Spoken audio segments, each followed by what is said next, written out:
नमस्कार साथी, आज हामीसँग हुनुहुन्छ हाम्रा अत्यन्तै आदरणीय ढोगनीय पूजनीय जे भने पनि पूर्व प्रधानमन्त्री द्वय शेरबहादुर देउबा र केपी शर्मा। नमस्कार शेरबहादुर देउबाजी। नमस्कार नमस्कार। जेनजीको आन्दोलन पछाडि तपाईहरु दुईजना प्रधानमन्त्रीको आज भेटघाट दिउँसो मात्रै भयो भनेर खबर प्राप्त भयो। तपाईहरुको भेटघाट आज भकै गरे। पूर्व प्रधानमन्त्री हो भेट त भयो, तैले भेट जस्तो या। अनि के सल्लाह भयो त तपाईहरुको?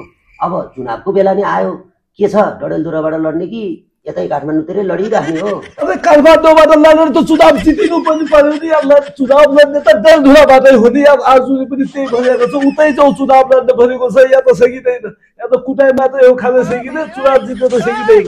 तपाईहरु दुईजना पूर्व प्रधानमन्त्री भेट्नु भयो, अनि के सल्लाह भयो त तपाईहरुको? अब यस्तो यो यसो हुन्छ नि त, तपाईहरुको घर सल्लाह त केही भयो होला। तपाईहरु त हितैषी मित्र दोस्ती सबै भएको, तपाईहरुको त के सल्लाह हो तपाईँहरुको यस्तो? अनि के कुरा हुनु, यसो सुख दुःखको कुरा, हस्पिटलमा पैसाको कुरा, त्यस्तै कुरा हो। पैसा चलेको कुरा पनि सोध्दै थियो, मैले त्यो होइन भने अब म योभन्दा बारी बोल्न सक्दैन। ओलीलाई नै सोध्नुहोस्। नमस्कार केपी शर्मा ओलीज्यू।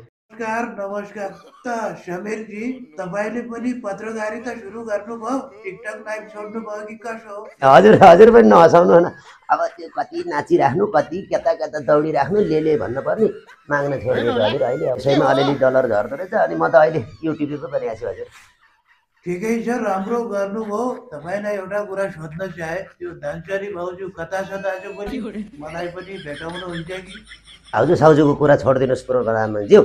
अब यो आज तपाईहरुको पूर्व प्रधानमन्त्री दुईजना एकदम तपाईहरु त शक्तिशाली मान्छे, यो देशमा तपाईहरु त शासन सत्तामा अस्ति भर्खरसम्म तपाईहरु हुनुहुन्थ्यो दुईजना। भेटघाट गरे आज दिउँसो, के सल्लाह भयो तपाईहरुको? त्यस्तो खासै ठुलो सल्लाह त भएन। यसो सिङ्गापुरबाट आउँदा रोयल सेल्युट ल्याउनु भएको छ कि भनेर भेट्न गए, बुढो बोल्दैन। हुन त आफैलाई पुग्दैन होला रोयल सेल्युट, मलाई के दिनु? अब यहाँ चुनाव हुँदैछ भन्दैछन् यो देशमा, अनि चुनावको विषयमा छलफल भएन तपाईँहरुको? देशको बारेमा तपाईहरुलाई चिन्ता लाग्दैन? खालि व्यङ्ग्य मात्रै गर्नुहुन्छ कि व्यङ्ग्य मात्रै गरेर देश चल्छ? र व्यङ्ग्य त हामीले नि गरिरहेको थियौँ हजुर, अलिअलि हामीलाई छोडिदिए भयो नि हुन्थ्यो अलिअलि। व्यङ्ग्यको कुरा नगर्नुहोस्, हाम्रो यसो चुनावको बारेमा सानो मिटिङ भएको थियो, त्यो कुरा हामी यता भन्दैनौँ। समय आएपछि तपाईँहरू आफै थाहा पाउनुहुन्छ। अनि के कुरो प्रधानमन्त्री, मलाई त मरि काटे बुढाले केही पनि कुरै भन्दैनन्। यो रोयल सेल्युट एकदम सेल्युट खाले आछ रे, बुढाले ल्यायो होला सिङ्गापुरबाट। बुढा त मरि काट्दै दिँदैनन्, बुढाले त भन्छन् के भन्छन्, म पुरै बुझ्दिनँ। तपाईँलाई त दियो होला नि, त्यो त गोपिरहेको छैन नि तपाईँले। तपाईँ पनि मजाक गर्नुहुन्छ। हेर्नुहोस्, तपाईँहरूले रक्सी चाहिँ खानु हुँदैन। तपाईँ जे खानुहुन्छ देउबाजीसँगै माग्नुहोस्। म चाहिँ उता गुन्डुतिर लागे, महेश बाबु मलाई कुरेर बसेको छ, ल म लागे। यस्तो रन्किएर जान्छन् उहाँ महेश बाबु कुरिया छ भनेर घर लाग्यो भन्दा यार।